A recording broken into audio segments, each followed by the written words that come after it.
So how do you plan for your retirement in your 50s? Now you're probably wondering, am I in my 50s right now? Or maybe I'm trying to get retired by my 50s? Whatever stage you're at right now, whatever the reason, we've got you. Check this out. We're gonna teach you how to do that right now. All right, so you've been saving a lot. Either you're trying to retire in your 50s or you're in your 50s figuring out, do I even have hope to retire? The truth is, you probably have more hope, and there's probably more hope and more possibility than you actually think. However, it's probably by breaking the advice you're getting from a financial advisor, breaking the advice you're hearing in the media, because those people are still working in their 60s and 70s. And I'm going to share with you how you can actually do it in your 50s legitimately, where you're work optional. You work because you want to, not because you have to. So stay tuned. I'm going to show you how you do that and how I even did it when I was younger too.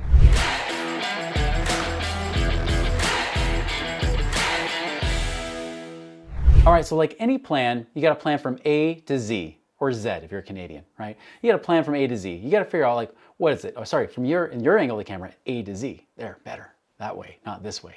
So A to Z. Now, you got to know where point A is. The biggest thing I see as a struggle for some people is they don't even really know where they are right now. How can you put the destination in GPS and get directions if you don't also know where your starting point is, right? So turn on that GPS, that locator, so you know where you are so you can get to that goal. So one, you got to know where you're starting from, and then two, you got to know where you're going. You got to understand where your current situation is right now and then figure out where you want to go. The biggest thing you got to figure out is what kind of income do I need in today's dollars to be able to have that freedom, to be able to have that freedom in my 50s.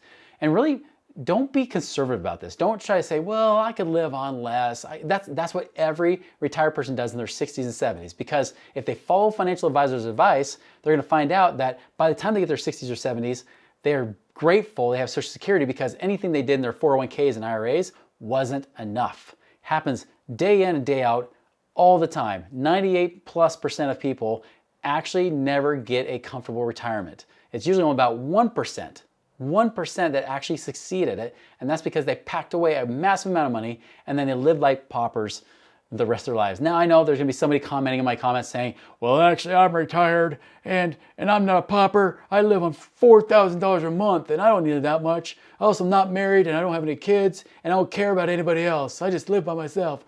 Well, I'm glad. I'm so happy for you. That's awesome. Good job. Like I said, the other 99%, the other 98 to 99% might want a little bit more than $4,000 a month. They might want to live on something that gives them some more freedom so they can actually do that. And that's what I want to talk about for you, because I know most people I talk to, the people that are just good, salt of the earth people, they have families, they're married, they're trying to figure out what to do with their lives and how they spend the rest of their lives. Especially if you're in your 50s or you're getting in your 50s, you don't want to spend working all that time.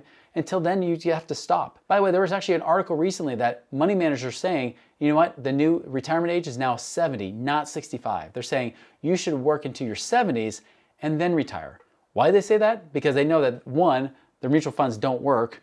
Two, people are living longer, and because their mutual funds don't work, they got to be able to let your money last longer because you're not going to have enough anyways. So they're telling you to work into your 70s. This is what my dad did. My dad worked into his 70s. He's worked and slaved away his whole life, 50+ years, to what? Try to retire for 10? To try to finally live the life he wanted, but then health, of course, limited what he could actually do. He had maybe a couple good years of retirement, and then after that, health got in the way and started restricting what he could actually do. If you're wanting to retire in your 50s, you want to do it because, listen, I'm almost 50. I think I have a lot of life left. I like to think so, at least. I like to be able to do the things while I'm still healthy and young and still have the ability to do those things versus when I'm not. And that's the key thing, is that we want you to be able to do it when you're younger. So you can't do it just saving the same old way that everybody else has done, or you'll end up being broke, living older, postponing your retirement longer like everybody else has done as well. So first, assess that financial situation. Know where you are, know where you're going. How much money per month do I want, and where am I today? And that might be a big, big gap, because if you're doing traditional financial planning, whatever you have in those retirement accounts and mutual funds today, you can live on 3%. So if you say, hey, I just saved up $250,000, good job, that's great. That's actually the average for 60-year-olds, right? 65-year-olds is about $250,000 to $300,000. However, if you live on 3% of that, $2,500, that's $7,500 a year. That's nothing to brag about, is it, for retirement income? You want more. And so understand, what does that actually need?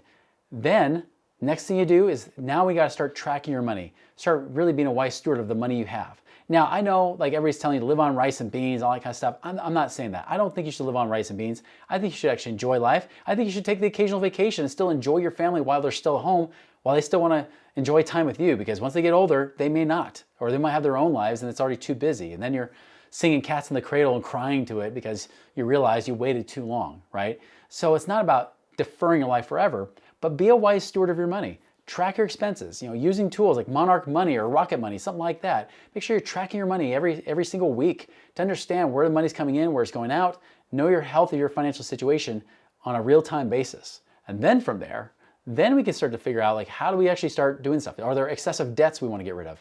I just worked with a client that she's actually in her mid-50s right now, and she said, Chris, I just got this lump sum of money, but I also have a lot of debt. Do I pay off the debt or invest it? My answer was, well, I don't know. Until I see it, we might pay off some debt and then invest the rest. And it always surprises me because sometimes it's what I expect, sometimes it's not. With her, I said, you know what? With the little cash you have left, let's use it to pay off these debts, but then let's do this strategy as well. Maybe we can cash out refinance from a mortgage. We can get some more equity out of that to be able to do it. By the way, your auto loan has a really high interest rate and a high payment. What if we refinance that? As we pay down some of these credit cards, we improve your credit score, so then you can refinance to a lower rate on your car loan, free up $300 a month with $0 out of pocket. How would that be? So like by the time we're all said and done, with very little money out of our own pocket, I said, this is actually how you'll be able to free up $800 a month, about $10,000 a year. And she's like, holy cow. And by the way, I also told her, stop funding her 401k. Which she's like, wait a minute, but that's where I'm supposed to fund. I'm like, nope, not right now. You can get a better rate of return by paying off these debts than you would actually invest in this money. So for her, that was the case. Now for other people, it was different. I had another client where they came to me and they said, well, I want to just take this money and invest in real estate, right? And they had like 20,000 bucks. So they might be able to buy one small property. I said, well, instead of that, let's do this. Let's pay down a few credit cards here, do that, and then we're going to refinance your mortgage to free up some more money every month. I said, just doing that alone will free up $600 a month. And then at that point, now we can take some more of that money. We can actually replenish that money you just paid off and replenish the 20,000 you have in just a couple months, and then we invest it. So the cool thing is not only do we free up $600 a month, but they're still going to make a couple $100 a month on the real estate like they're already planning on. So they end up being at $800 a month versus $200 a month by doing that. So there's a lot of creative strategies you can use by one, tracking your money, and then two, getting your money out of prison, unlock it. And that's the problem. Every financial advisor wants you to lock your money up in prison. Lock in that 401k, and you can only get to it if you get fired or laid off or you quit your job, change jobs, whatever it might be. Then you can finally get to that money. And if you want to get to that money while you're still working there, they make you borrow it and pay interest back. No, we don't want to do that. We want to have that money available for us to use and get it out. By the way, did you know that even if you're not at the retirement age of 59 and a half, and if you want to retire in your 50s, why would I put my money in a place that makes me wait till I'm 59 and a half? Or 60 years old. Why would I wait that long? If I want to retire in my 50s, I want to get money liquid that can create income for me now. And that's the thing that we always focus on, we always teach. That's what got me to retire earlier, is that when I realized it wasn't about accumulating money in these mutual funds, but instead getting them out and then get it to work for me without me having to work for it. And that required me to find the right real estate relationships.